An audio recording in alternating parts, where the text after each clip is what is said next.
is attributed to Jack the Ripper. But something else happened in that year, which I think is very interesting. It appears that the Serco's banker, which is the Hong Kong and Shanghai Bank Corporation, launched the Black Hand. Now, what, we may ask, is the Black Hand? Well, it's a matrix of captains and mates that are hired by ship owners to ply foreign trade with British ships and British crews. And registered in the Lloyd's Captain's Register, their names would appear, as far as the captain is concerned, in black ink. As far as the mates are concerned, in red ink. And as far as a description of events that might persuade a Lloyd's underwriter to adjust the premium, any incidents associated either with the captain or the mate, such as hijacked by pirates, loss of ship, foundering on rock somewhere, getting engaged in some kind of warfare or whatever. Now that's 1888, before the first plane had flown. But you correct me if I'm wrong, the terminology of insurance and aircraft borrows a great deal from shipping, because I believe the plane's fuselage is described as a hull. Am I right? Yes, and if you think back about 80 years, they used to refer to as airplanes as airships. Do you recall that? I do, and as far as I understand, the line of command in an aircraft flows from a captain to, that is the pilot, and a navigator. Is that correct? In an airplane? Yes. No, it goes from the captain to the first mate to the navigator or the engineer, but nowadays none of that matters because all the airplanes are remotely guided. And David, I have a question for you. Are you ready? Correct, yes. Numerous reports around the media globe today are reporting that just prior to being lost, QZ 8501 engaged in a steep climb. My question to you is, what would make them think that he was in a steep climb? Well, the signals from his autopilot. No, the autopilot doesn't send signals. Want to try again, then I'll tell you. I'm not trying to harass you. Okay. The radar system from air traffic control? No, the monitors, as they're monitoring the flight progress of 8501, while the transponder is still sending signals, the ACARS is still sending signals, and the flight data recorder is still sending signals, if it's sending signals. Otherwise, it's recording them. Here's my point, and too bad you don't have a live stream so you can see it. If the altitude reporting of the ACARS mode C were to see a 3,000 or 4,000 or 5,000 foot per minute climb, and the live stream people have a huge advantage here, they would think the airplane was in a 12 to 18 degrees nose up attitude. It is my opinion, expressed here live, never expressed before, that if QZ 8501 climbed rapidly, it did so in a 1 to 2 degree nose up attitude like this. Whoop. Now, David, if the airplane does not change pitch, but yet it changes altitude aggressively, do you have any idea what could have done that? Same kind of terminology as Air France 447. Yes, an updraft at the top of a thunderstorm, and in both cases, Air France 447 was vectored into the worst part of the storm on the autopilot with the BUAP engaged, and QZ 8501 was driven into the top of the thunderstorm, whereupon, let me just come up with a thunderstorm for the people that can see this. Here's the thunderstorm, and the captain of the flight decided, well, I don't want to go in that thunderstorm, so I'll go around it this way. And he was offsetting to clear the thunderstorm. And then BHUAP or BUAP was engaged, triggered, and it drove him right into the thunderstorm. Oh, let's say about somewhere between 32 and 38,000 feet. Well, if that thunderstorm has updrafts that are going to top out at, say, 42,000 feet, well, in a level attitude, as he gets into the top part of the thunderstorm, his airplane would go up dramatically in effectively a flat pitch attitude. Whoop, there. That's something no major media anywhere in the world has considered. And so, out of character, I'm going to trick them into thinking I'm nuts by boasting. So here it comes. Able Danger is smarter than you guys in the media and you guys in the aviation safety business. David, over to you. Yeah, and you said something, a bit of terminology that stunned me for a moment, as you frequently do. And that is, you used the word first mate as applied to an aircraft second in command. Is that right? Yeah, sure. On a ship, there's the captain, and then there's the first mate.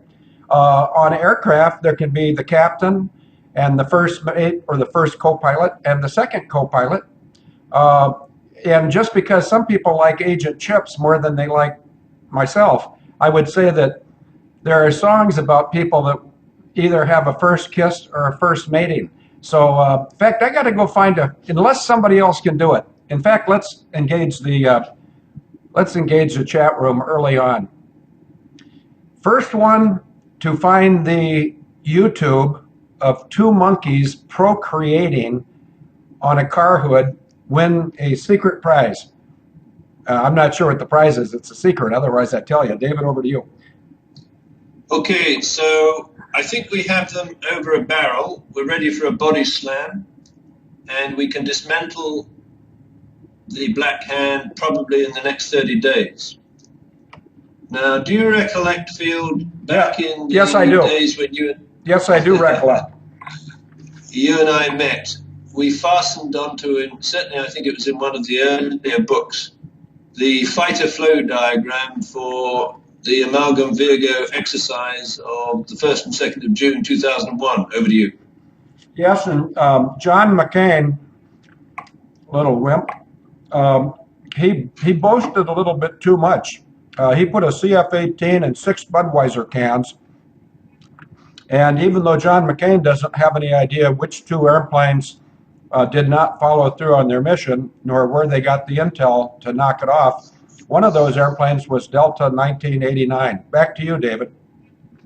Right, so let's use that terminology, the captain and the mate of aircraft, and if I'm correct in understanding, the use of the word mate to describe the co-pilot is a bit out of fashion, but nonetheless, back in the early days, the hierarchy in a ship, let's say a British ship plying foreign trade, would be the captain or the master and a mate. And in 1888, the Hong Kong and Shanghai Bank Corporation, which is the world's largest criminal bank, and launched by David Cameron's great-great-grandfather, may he rot in hell, in 1888 appears to have glommed onto the Lloyd's Register of Captains and said, hey, why don't we create a virtual floating matrix to collect or recover debts that are owed to us by some mandarin in Beijing? By hiring captains or masters and their mates to go to Beijing with a crew that includes some killers that have been released from, I don't know, the Marshalsea jail, which goes back to the 14th century. But you have a pretty toxic mix there, Field, because you've got some very capable leaders, which is the captain or the master of a big ship, some very go-to people if you want something done, which would be the mates who aspire to be captains one day, perhaps, and then a crew that includes, let's say, I don't know, pedophile homosexuals and killers really deeply into peg boys when they're not rigging up the rigging. Then, as the first aircraft were introduced and go commercial, that terminology, those insurance structures, that chain of command, of a captain and a first mate is transferred to the airline industry, and you now have something that you used to have that was relatively slow acting or slow reacting on the sea, that is something that is a lot faster acting, because you can fly one of these Black Hand teams into any place with an airport, bring them into town, do a hit, and you've got them flying out of the town after the hit within a few hours, leaving a local crew of Black Handers to muddy the evidence, if that's the right term. Now, it seems like the Black Hand, financed by the Hong Kong and Shanghai Bank Corporation, just to remind people, that is the banker for Serco and one of its major shareholders. That is, they set up a Black Hand chapter in Chicago in the 1900s. Now let's remind people, Black Hand describes a method of extortion. It is not the name of the criminal organization. So when that blogger in China warned Chinese citizens not to go anywhere near AirAsia 2 weeks before that plane disappeared, he referred to the Black Hand, and he said, basically, don't go anywhere near AirAsia because the Black Hand, having hammered Malaysia Airs, is now turning its attention to AirAsia.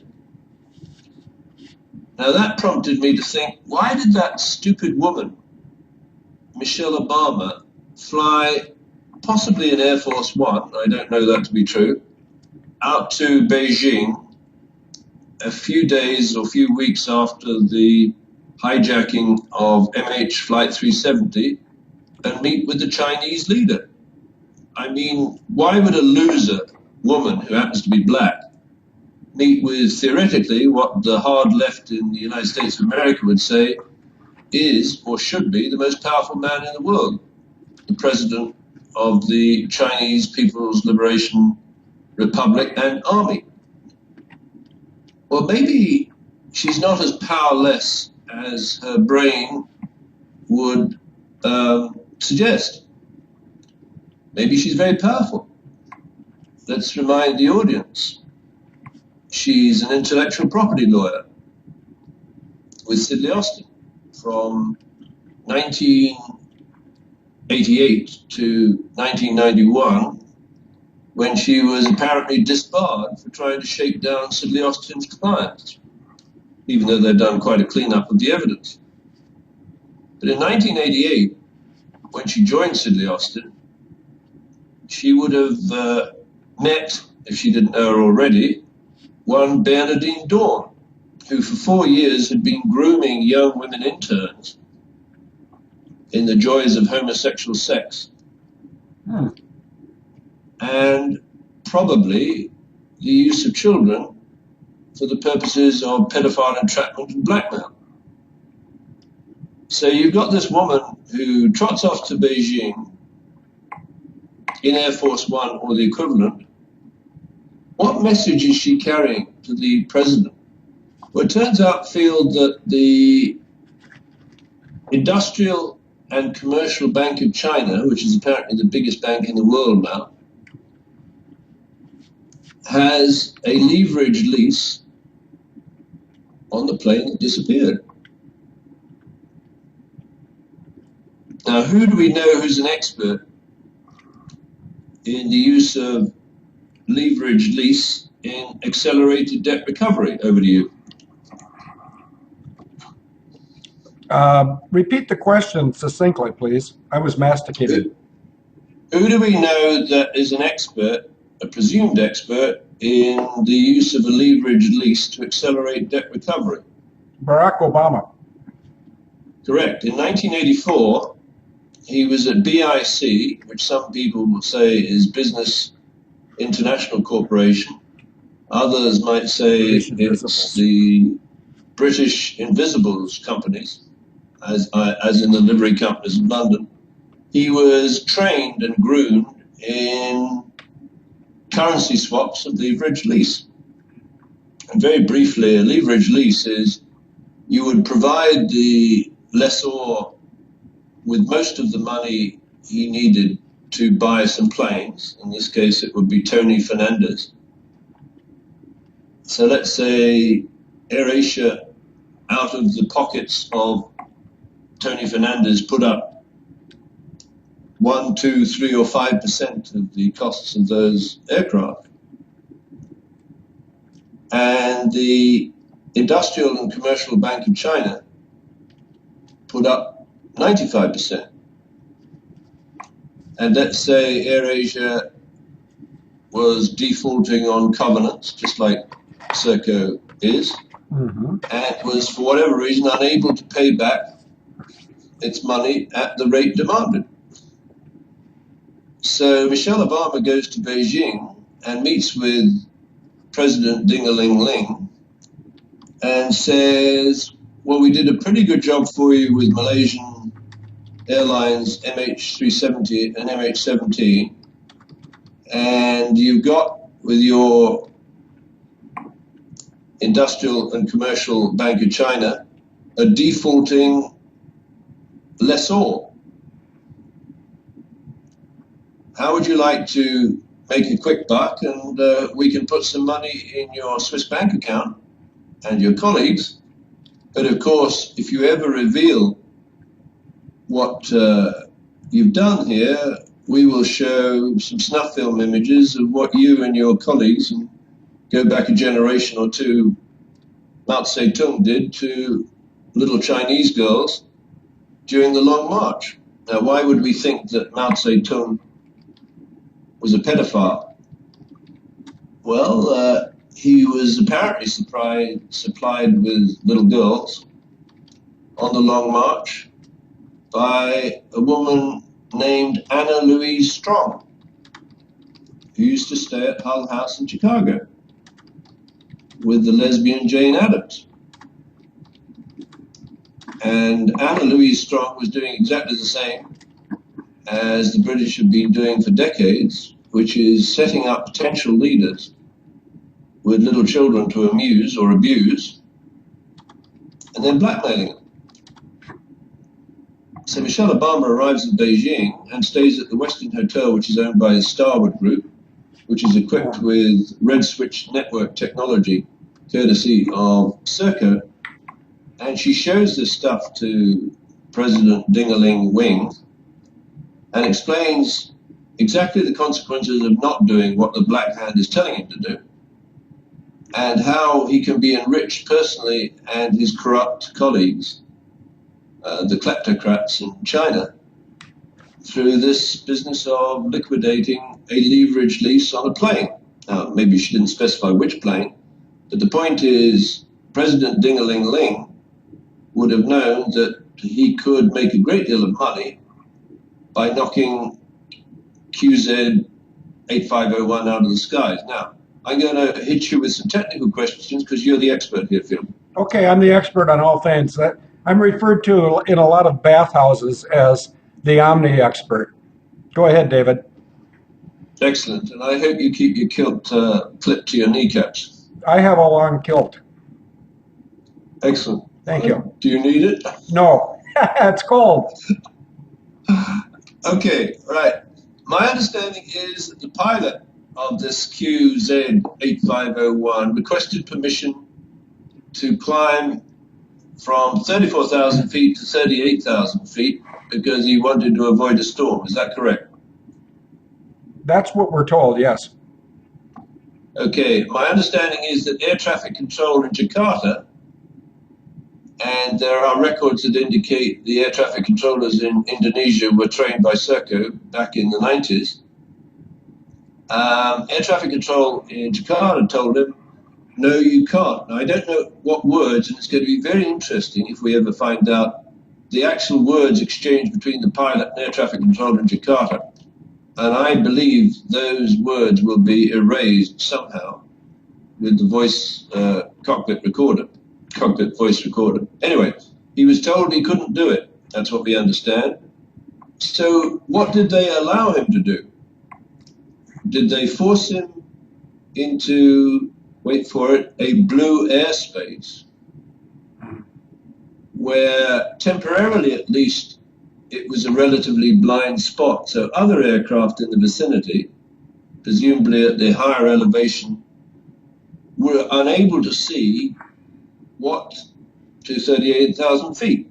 Is it possible, is my question to you, in that blue airspace, that the air traffic controllers could impute ad hoc waypoints into that aircraft so that the avionics, as seen by the pilot, might have told him one thing, or even if they told him the reality, he was unplugged in terms of voice communication from ground control, and they actually flew him into the sea.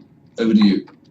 Just a minute, I have to respond to David V., who works undercover as Sam the dog, because David V., excuse me, I almost blew his cover. Sam the dog and Agent 66 wanted me to tell him, and remind me of your question, which means you're going to have to write it down, and I will too, so one of us remembers. Your question is the request to climb, and I've written it down, and I'll get back to it as soon as I handle. I'd take these in order, David, and before you ask me that question, Agent 66 and Sam the dog asked me a question about some of the interesting things that happened during my 35-hour trip from Plum City to Athens, Texas to Plum City. Several interesting things happened. I was sitting at the bar all by myself. I didn't want to be all by myself anymore. What's his name can do it better than me, but he doesn't travel as fast, nor does he have a big iron. So I left Monday morning, I'm feeling low. Baby's in the country. That's called I call her Sweet Country Woman. That's that song for anybody who wants it. Okay, I had my alarm set for 4:30 Monday, 2 days ago. I left my dwelling at 5:30 2 days ago. I got to the airport for a 10 o'clock flight, well early, 5:30, 7. Maybe I left my house at 6:30 because I arrived about 6:30 plus hour 15, 7:45 for a 10 o'clock flight, which gave me time for two of somethings. Any guesses as the two somethings were? I don't want to mislead some of you. So I wait for my flight. I get a first class seat. Let me think of what the seat number was. I think it was, I'd have to check. I think it was 3D, but it was in first class and it was heading to Dallas. I get to Dallas just about on time. Go into the airport, go under the tunnel, go out, catch the ride to the rent-a-car place, go pick up a very nice, I didn't even know they made them anymore, a Ford Taurus, and it was, they called it orange. It was more like copper tone. And so once I figured out the cruise control by putting my flying goggles on and looking up this maze of buttons on the steering wheel, I set the cruise about 3 knots or miles per hour over the legal limit. Tough. And I zipped right over to Canton, Texas, and I think the address is 420 South Trade Days Boulevard. Somebody could figure that out by Googling Bob Reese Realty in Canton, Texas, 75103. I just got a new message and it's harassment, so I'll get rid of it. And once I got to Bob Reese's realty office, we hopped in his Suburban and we drove out and looked at 2 properties. One of them was 131 acres with a massive black gate. Let me put my goggles on and time how long it's going to take for somebody. The time now on my $10 Walmart is 35 minutes and 40 seconds past whatever hour we're on. There's a big black gate at 131 acre property that would suffice for building overflow housing if we tend to need it in Athens, which is an open question. And on the way back to his office, Bob Reese, who's a wonderful realtor and a great gentleman, has a wife and 9 kids. If anybody wants to see Bob Reese or his father or his son, if you Google my name plus Memorial Day plus 2013 in Canton, Texas, images, video images of the Reese family of 3, will appear. Okay, on the way back, he points like over there, and he says, that place, which is adjacent to the other place, is also for sale, and it has a very nice home with a master suite on the main floor. And he said also there's a building, separate building, which has quarters for someone to live in also. And I immediately thought of somebody who had contacted me via email and volunteered for a position that may or may not become necessary. So I put that on my brain. We continued to drive back to the office. He gave me 1, 2, 3 images of Google Earth shots of these properties. And then I said, well, I actually talked to him a lot. And I mentioned that I was going up to the Kaplan Ranch to spend the night all by myself without Michael Huerta. I wonder if Michael Huerta is going to start listening to these programs, because he's an accessory to wrongful death. Well, I don't know how many airplanes he knows about. I know how many I've told him about, and I've got the records. So, David, I hop in my car, which is a brand new Ford Taurus that looks copper tone to me, but they called it orange. I turn left on trade days, which is also Highway 19, and I go about 23 miles from wherever I started to a turn where there's a big sign that, I wonder if anybody's put anything up in the chat room since I started this diatribe or monologue. Oh, somebody said 2 Guinnesses. That was a very good guess. Is it right? Let me think about this. I can't remember which establishment I was in, so I can't tell you what flavor I had, but you got the basic idea.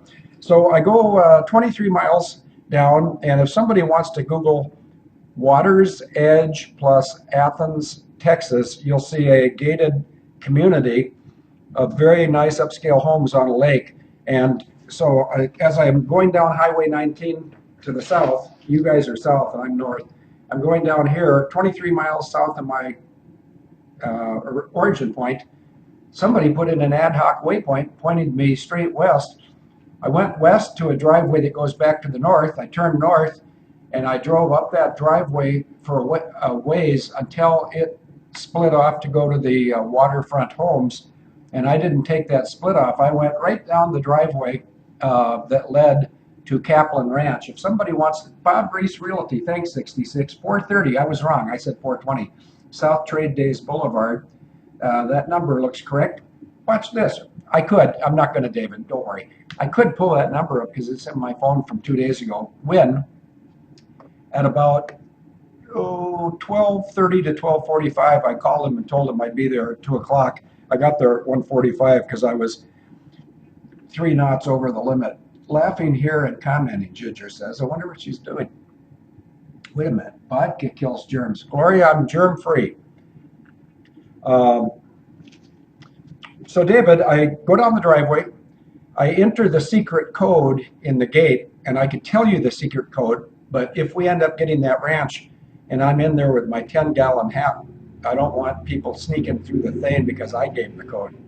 I put the code in. This place has a big gate. In fact, does somebody want to Google an image of Kaplan, C-A-P-L-I-N, Kaplan Ranch, Athens, Texas? I don't know if there's an image of the gate, but there might be. But there's lots of images of Kaplan Ranch. In fact, I think I put one in the radio show ad today of the sitting room of the master bedroom, which I was in on Monday afternoon, Monday night, Tuesday morning. But it's so opulent and large. I honestly felt very unworthy to sleep in such a nice place. So I took the least, and I'm not talking about the least of these brothers of mine, I took the least opulent bedroom. The young man that works there, and he's going to continue to work there if we get it, and may have mentioned his name in the past, I'm not going in the future.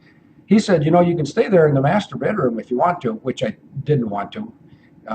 He said, but this is my favorite, which was the least impressive of the bedrooms in the main lodge. And so I put my stuff in there, and I said, I'd like to take advantage of the daylight and walk around the property till it gets dark so I can let it all sink in. He said, well, you can see a lot more of the property if you take the Polaris Ranger. Anybody want to put up a picture of a Polaris Ranger? Agent 66 just put up Water's Edge Ranch. I wonder what that is. I'm not sure if that would be view paste. I'll be right with you, David. Don't worry, I'm going to get to your answer. I wonder, Agent 66, maybe you can, oh, it's coming up now. David, one of the benefits of the way I'm answering your question is that it confuses the heck out of people that aren't used to listening to us, which is their problem, not ours. People like Michael Huerta, David Tochin, Lee Moak. Let's see, how about Chris Hook?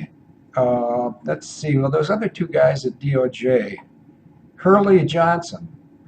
That gives me a lot of really funny ideas. And Robert Bechtel. Some of these guys are so brave that they block my emails because they don't want to see them. It doesn't matter. Everyone else in the world sees that I'm sending them to you. So I think your gig is just about over, Hurley.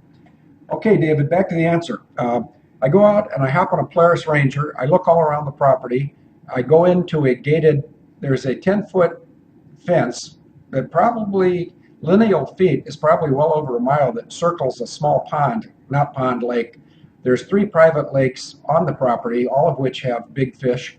And then there's the big lake, which also has big or bigger fish. And a lot of you listening to this radio show now will actually be on this property either in May or a later date, if we get it, and I'm 99.99% sure we will. And if we do or we don't, it'll be determined before the end of January. Tick tock, tick tock, tick tock. So I went out, I drove around, I saw evidence of feral pigs having been there recently. Not what you're thinking, but they push their nose through the ground looking for something. I saw some of these digs. I saw the boar goats. I went out to the place where the boats are parked. I noticed there were kayaks and paddle boats abounding. And I'll stop right there, but I will say that I had a very nice visit. Then I went out to get some food, which was Mexican, thanks for asking. Then I went back to the ranch and it was dark, and I'll tell you, that's a spooky place when you're all by yourself and you've never been in there in the dark before. And so I go and my computer had been plugged in before I left. I went over and I got on email. And let me just tell you exactly what time, that would have been the night of the 29th. I got a phone call, and the person that called me, who will recognize the time of the call, recent calls, received 2. The 30th, 29th, I'm looking for the 29th already. There's someone out there who called me at 8:32 Central, 9:32 Eastern, 9:32 Eastern, and we talked for 23 minutes and 59 seconds. And in that conversation, he asked me a question. He said, so you're inside the lodge all by yourself? And I said, I certainly am. And he says, have you seen any ghosts yet? And he was referring to the people that on that ranch had signed off on the murder of JFK on the evening of 21 November 1963. I'm not making this up. Okay, I was sitting at the bar, and out of character, I had nothing to drink. I mean, nothing at all. Partially because that's a dry county, and I didn't plan very well.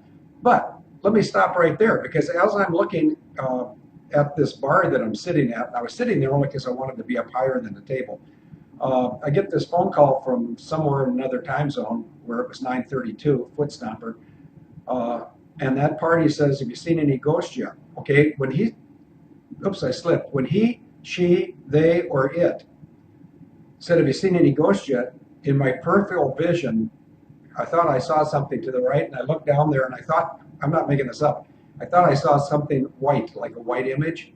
And that sort of would have put the fear of God in me if I didn't already have the fear of God installed in me, according to Proverbs 1:7. And so, hey, look at that, there's the bedroom. David, you don't have live stream. Oh, but you have the chat room. David, go to chat and look what Swamp just put in. This is the sitting room of the master bedroom. And you can imagine the view looking 3 different ways at 3 different lakes. The opening on the right is a fireplace. The opening on the left is actually a TV. Take a look at those horns. Hook 'em horns. Yep, okay. That's the room I didn't stay in, although I was in it several times. Oh, Gloria, thank you very much. People can look at the thing later, and I'm getting to your question. Spill the beans.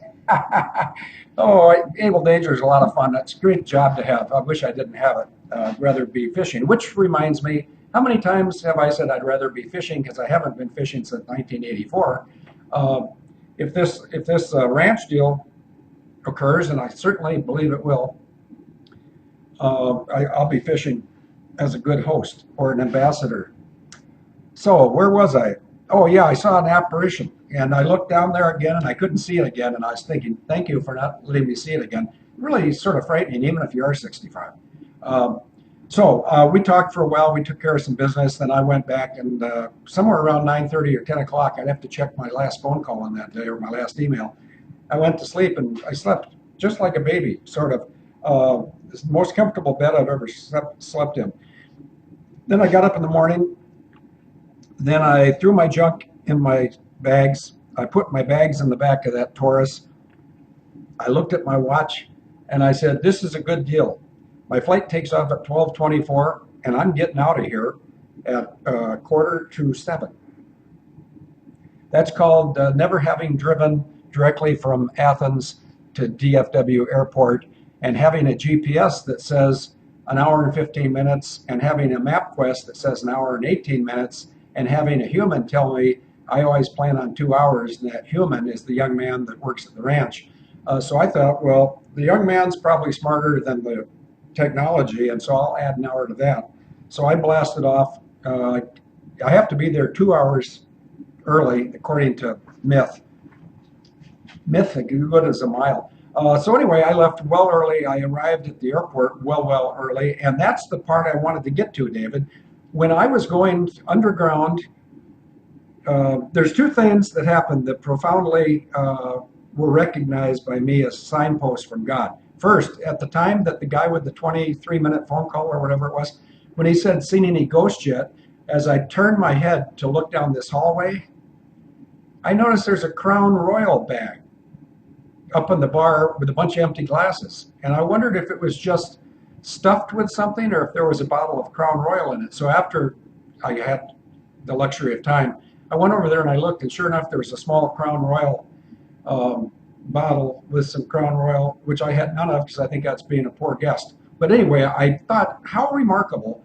Of all, there was only one bottle of liquor in the whole place that I could find or that I came across, and it's Crown Royal. And I meant to bring my Crown Royal bag today, and I forgot because there's many images of me out on the internet with an unusual car and a Crown Royal bag, or next to a redheaded flight attendant and a Russian co-pilot in a Crown Royal bag. So that was a sign to me, and it's a sign that only myself or somebody who's been listening to this garbage for a long time would recognize. The next sign was better. I go down the escalator, I get on the first people mover. As I'm getting off the first people mover, my phone rings. No, I got a text, and the text was from the man who currently owns the ranch. And the text said, I see, no, he said he knew I was gone because the hired guy told him. He said, "I hope you had a good visit, a comfortable stay, and I hope you'll have a safe trip home." I thought that was worthy of responding to, so I sat down because I was well early. I called him. I talked to him for probably 8 or 10 minutes. And during the conduct of that call, a large black man he took about like an ad hoc waypoint. He took about a 35-degree cut off his proposed course to the next moving sidewalk, and he came directly towards me, and he sat down to my left. And I noticed that, and I didn't think anything of it.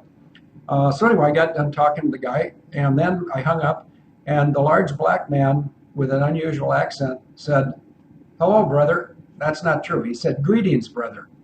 And I said, "Greetings to you also, brother." And then he started to tell me, he had heard me mention numerous Christian references in my conversation. And he said that now there are some of you that are not going to believe what I say next, and it's true. He said, "The reason I'm sitting here is because I was behind you on the escalator coming down to the people movers, and God told me to engage you in conversation and encourage you." And I said, "Well, I'm glad he did because I love encouragement. We all need it, and me also. But I said, I'm very encouraged by the comment. And then he went on to tell me that he's from Ghana and that I said, are you a pastor or a Christian? Uh, are you a pastor, a rabbi, a minister, a reverend? Are you any type of clergyman? He says, no, but my brother is. And I can't think of the name of the website, but when I turn it over to David, I'll find it because I sent it out to numerous people.